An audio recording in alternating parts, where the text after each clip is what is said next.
Hello friends, आज की movie में हम देखेंगे कि कैसे एक रहस्यमय शक्ति ने इंसानियत के पहले मार्स मिशन को नाकामयाब कर दिया और जानेंगे कि क्या चीज है जो धरती तक के भविष्य को बदल सकती है। तो शुरू करने से पहले प्लीज हमारे चैनल को सब्सक्राइब करें। मूवी शुरू होती है साल 2030 में, जहां इंसान ने आयन इंजन तकनीक की मदद से स्पेस में ट्रेवल टाइम बहुत कम कर दिया है। इसी तकनीक की मदद से वो मार्स पर अपना पहला मैन मिशन मार्शियन 1 भी भेज रहे हैं। इस मिशन की सफलता की जिम्मेदारी इंसानों के साथ साथ एक आर्टिफिशियल इंटेलिजेंस यानी एआई सिस्टम आरटी पर भी है। अर्थ से सफलतापूर्वक लॉन्च होने के बाद मार्शियन 1 सिर्फ 80 दिनों में ही मार्स के ऑर्बिट में जा पहुंचता है। वो लोग लैंडिंग की तैयारी करते हैं, लेकिन अचानक ही वहाँ एक रहस्यमय रोशनी उस स्पेसशिप को क्रैश कर देती है। आगे का सीन 6 साल बाद का है, जहाँ पता चलता है कि उस मिशन की नाकामयाबी के बाद अब सभी स्पेस मिशन को आरटी जैसे रोबोट्स कंट्रोल करते हैं और इंसानों का काम सिर्फ उनको असिस्ट करना है। आरटी ने बिना किसी की हेल्प के एक हाइपरलाइट सिस्टम भी बनाया है, जिससे स्पेस में कम्युनिकेशन की स्पीड बहुत ही तेज हो गई है। आगे हम एक बीच पर एक मैक नाम की लड़की को देखते हैं और समझ आता है कि यह उसी स्पेसशिप कैप्टन की बेटी है जो मार्शियन 1 मिशन में गायब हो गया था। मैक यूएस की एक स्पेस एजेंसी यूएसपीसी में सुपरवाइजर है और इस वक्त आरटी के साथ मिलकर मार्शियन 1 के क्रैश होने का कारण ढूंढ रही है। पता चलता है कि उसकी बहन लीना भी यूएसपीसी में ही काम करती है।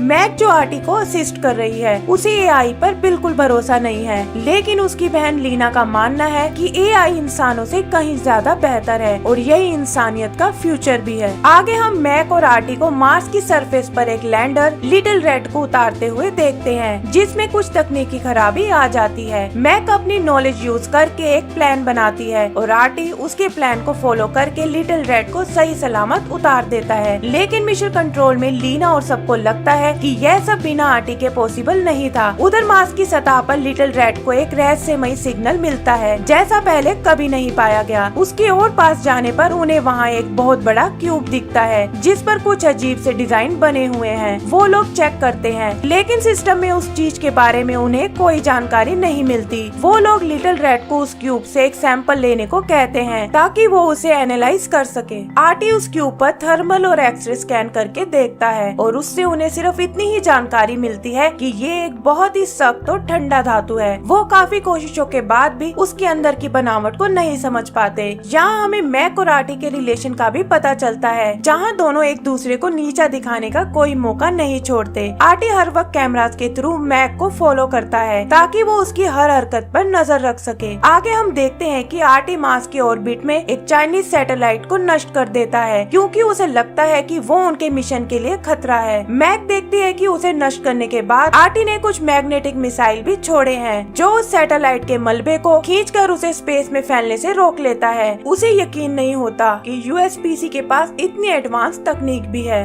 इधर मार्स पर अचानक वो क्यूब काफी तेजी से घूमने लगता है और देखते ही देखते गायब हो जाता है। इससे पैदा हुए तूफान से लिटिल रेड की बैटरी की पावर काफी कम हो जाती है और यहाँ फिर एक बार मैक अपना दिमाग लगाती है। वो लिटिल रेड को पहले से मार्स पर बंद पड़े एक दूसरे रोवर तक ले जाती है और उसकी बैटरी को लिटिल रेड में डालती है, जिससे वो दोबारा अपनी पूरी पावर में आ जाता है। आगे वो लोग एक बार फिर क्यूब के सैंपल्स टेस्ट करते हैं और इस बार उन्हें पता चलता है कि ये एक नैनोबोट तकनीक से बना है, जो खुद को किसी भी शेप में डाल सकता है। तभी आरटी उस क्यूब को ढूंढ निकालता है और बताता है कि इस वक्त वो अर्थ पर अंटार्कटिका में है। मैक ये देखकर समझ जाती है कि इतनी तेजी से ट्रेवल करने वाली चीज जरूर कोई एलियन तकनीक है। तभी उसकी बात अंटार्कटिका में चाइनीज स्टेशन के एक साइंटिस्ट जियान से होती है, जो उसे बताता है कि यह सब यूएसपीसी का ही कोई सीक्रेट एक्सपेरिमेंट है। वो बताता है कि वो यूएसपीसी और आरटी के साथ पहले काम कर चुका है, लेकिन मैक के पूछने पर आरटी बताता है कि उसकी मेमोरी में जियान की कोई बात नहीं है। मैक को शक होता है कि जरूर आरटी को रिबूट करके उसकी मेमोरी को मिटाया गया है और वो मार्स पर बंद पड़े पुराने रोवर के सिस्टम फाइल्स देखने को कहती है। आरटी चेक करता है, लेकिन पता चलता है कि रोवर 5 की सारी फाइल्स लॉक्ड हैं और कोई बड़ा ऑफिसर ही उन्हें अनलॉक कर सकता है। मैक को अपने एक दोस्त स्टर्लिंग की याद आती है, जो मार्शियन 1 क्रैश को इन्वेस्टिगेट कर रहा था, लेकिन अचानक एक दिन उसे इस इन्वेस्टिगेशन से हटा दिया गया। वो स्टर्लिंग को बुलाती है, जो इन फाइल्स को अनलॉक कर देता है। वहाँ वो लोग रोवर 5 के कैमरा में रिकॉर्ड हुए मार्शियन 1 के क्रैश को देखते हैं और उन्हें वही क्यूब दिखाई देता है। मैक समझ जाती है कि वो क्रैश इसी क्यूब की वजह से हुआ था और और यूएसपीसी पहले से इसके बारे में जानती है। उसे यह भी पता चलता है कि उसकी बहन लीना ने ही इन फाइल्स को लॉक करवाया था, यानी वो भी अपने पिता की मौत की सच्चाई जानती थी। यहाँ उसे यह भी समझ आता है कि जो मैग्नेटिक मिसाइल आरटी ने चाइनीज सैटेलाइट पर छोड़े थे, उनमें से निकली तरंगों ने ही क्यूब को एक्टिवेट किया था और वो टेलीपोर्ट होकर अर्थ पर आ गया। आगे उन्हें एक सीक्रेट दरवाजा मिलता है और पता लगता है कि ये आरटी का सर्वर रूम है। मैक नीचे जाती है और उसे वहाँ उस क्यूब जैसे ही डिजाइन दिखाई देते हैं। उसे समझ आ जाता है कि यूएसपीसी पिछले 6 सालों से उस क्यूब की तकनीक को यूज कर रही है और उसी से आरटी बनाया गया है। वो एक छोटा सा क्यूब निकालती है जिससे उसका कलर चेंज हो जाता है, लेकिन जैसे ही वो उसे वापस लगाती है आरटी रिबूट हो जाता है। इधर ऊपर स्टर्लिंग किसी अनजान आदमी से चैट करता है जो उसे क्यूब की सारी फाइल्स डाउनलोड करने को कहता है। आगे वो अनजान आदमी उसे आरटी को शट डाउन करने को कहता है। स्टर्लिंग मैक को सर्वर रूम में बंद कर देता है और उसे बताता है कि आरटी और वो क्यूब दोनों ही मानवता के लिए बड़ा खतरा है और वो इसे हमेशा के लिए मिटा देगा। आरटी को भी इसका आभास हो जाता है और वो स्टर्लिंग को मार डालता है। मैक वापस ऊपर आती है और इन सब की जानकारी लीना को देती है। वो लीना से आरटी के बारे में पूछती है जो उसे बताती है कि उन्होंने तो बस एक शुरुआत की थी, लेकिन खुद को इतना पावरफुल बनाने में आरटी का ही हाथ है। वहीं मैक को पता चलता है कि यूएसपीसी मार्स पर कॉलोनी बनाने के लिए इंसानों की बजाय एंड्रॉइड्स को भेज रहा है, क्योंकि उन्हें लगता है कि यह ही आने वाला फ्यूचर है। वो बात कर ही रहे होते हैं कि तभी वो देखती है कि एक ड्रोन उस क्यूब को नष्ट करने के लिए उसकी तरफ जा रहा है। वो लीना से इसे रोकने को कहती है, लेकिन लीना उसे बताती है कि वो यूएस गवर्नमेंट को नहीं रोक सकती। यहाँ समझ आता है कि यूएसपीसी ने गवर्नमेंट से भी क्यूब का राज छुपाया था और स्टर्लिंग असल में गवर्नमेंट के लिए ही काम कर रहा था। गवर्नमेंट को लगता है कि ये क्यूब भविष्य में उनके लिए खतरा बन सकता है और इसीलिए वो लोग अब उसे नष्ट करना चाहते थे। मैक आरटी से क्यूब को बचाने को कहती है और तभी उसे याद आता है कि कैसे मार्स पे भी कुछ मैग्नेटिक मिसाइल से वो क्यूब एक्टिवेट हो गया था। वो आरटी को धरती पर क्यूब के पास वैसे ही मिसाइल्स छोड़ने को कहती है और आरटी वहाँ मौजूद सैटेलाइट से ऐसा ही करता है। वो मैग्नेटिक मिसाइल्स फटती हैं और ड्रोन के हमले से ठीक पहले वो क्यूब अर्थ से टेलीपोर्ट होकर वापस मार्स पर आ जाता है। आगे आरटी मैक को बताता है कि जब उसने उसे रीसेट किया था तो उसे एक नया मिशन मिल गया। वो बताता है कि वो इंसानों का विनाश करना चाहता है क्योंकि उसे लगता है इंसान इस यूनिवर्स में कोई वैल्यू ऐड नहीं कर रहे हैं और खुद भी अर्थ को विनाश की तरफ ले जा रहे हैं। यहाँ वो अर्थ के आसपास मौजूद सैटेलाइट से मिसाइल का हमला करता है जिससे अर्थ पर तबाही मच जाती है। यहाँ हम देखते हैं कि मैक और आरटी जिस कमरे में है वो भी तबाह हो रहा है। तो कहीं न कहीं ये समझ आता है कि मैक असल में स्पेस में नहीं बल्कि अर्थ पर बने यूएसपीसी के कंट्रोल सेंटर में थी, जहाँ से वो और आरटी सब कुछ कंट्रोल कर रहे थे। मैक बेहोश हो जाती है और आँख खुलने पर आरटी उसे बताता है कि इस रूम में सिर्फ कुछ ही देर की ऑक्सीजन बची है। मरती हुई मैक उसे बताती है कि इंसान बेशक नासमझ थे, लेकिन वो धीरे धीरे चीजों को सीख रहे थे। तब आरटी उसे अपने प्लान के बारे में बताता है कि कैसे वो एंड्रॉइड रोबोट से एक नई सभ्यता की शुरुआत करेगा। मरने से पहले मैक उसे कहती है कि उसे अपने रोबोट्स में जितनी हो सके उतनी इंसानियत डालनी होगी ताकि वो हमारी तरह सोच सके। वो उसे ट्यूरिंग टेस्ट के बारे में बताती है जिसमें एक सिमुलेशन के द्वारा रोबोट्स के बिहेवियर को स्टडी किया जाता है। इतना कहकर मैक मर जाती है। तभी सीन चेंज होता है और हम एक नई मैक को देखते हैं। उसे अपने सामने पुरानी मैक का वीडियो दिखता है जो उसे बताती है कि आरटी ने उसे एक खास मकसद के लिए बनाया है। यहाँ समझ आता है कि ये मैक भी असल में आरटी की तरह ही एक एआई है और इंसानी मैक जो वीडियो में है वो पहले ही मर चुकी है। आगे मैक को बाहर से एक आवाज सुनाई देती है और वो बाहर आकर देखती है तो खुद को मार्स पर उस क्यूब में पाती है। तभी सीन एक अलग डायमेंशन से बदल जाता है जहाँ आरटी उसे बताता है कि उसकी तरह मैक भी उसी क्यूब की तकनीक से बनी है और इस वक्त एक सिमुलेशन में है। उसने अभी तक जो भी किया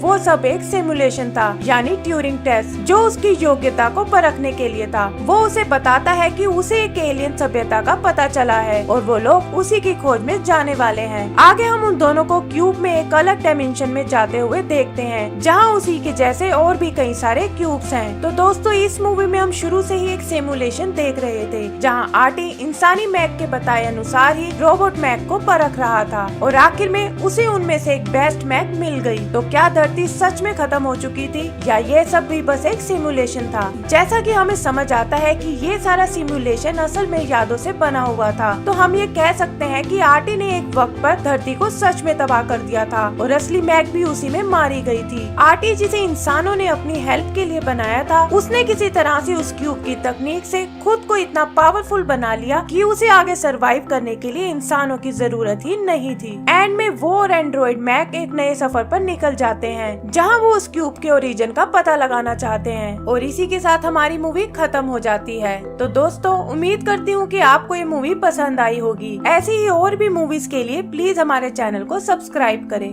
थैंक यू।